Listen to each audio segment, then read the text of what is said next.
President Trump and the White House took full advantage of center stage with Congress out of town for the week, including repeated twists and turns concerning the president's legal team and the Russia investigation, along with the near-universal condemnation of Michelle Wolf's performance at the White House Correspondents' Dinner. President Trump praised a federal judge Friday for calling into question whether special counsel Robert Mueller was exceeding his authority in charging former Trump chairman manager Paul Manafort with pre-campaign financial crimes. President Trump deviated from his planned remarks at a speech before the National Rifle Association Friday to make fun of former Secretary of State John Kerry for crashing his bicycle into a police vehicle in 2015.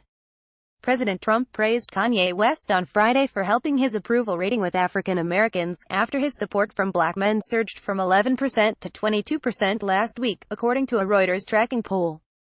The House on Friday unveiled a defense bill that pumps billions of dollars into solving what it deems a military aviation crisis just a day after the Pentagon denied such a crisis exists. The Trump administration is pushing U.S. allies to increase their support for white helmets and other non-governmental medical aid groups operating in Syria, even though the U.S.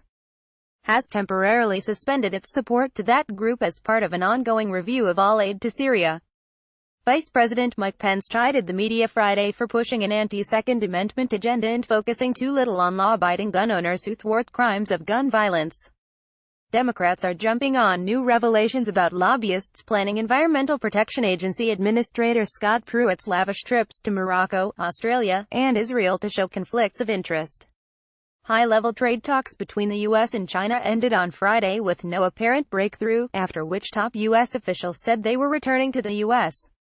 to talk to President Trump about next steps. Rudy Giuliani claimed on Friday that he was never speaking for the president when the newly appointed Trump lawyer made a series of shocking revelations about Trump's involvement in a $130,000 payment to adult film star Stormy Daniels, despite repeatedly claiming over the past 36 hours there was no daylight between the two men.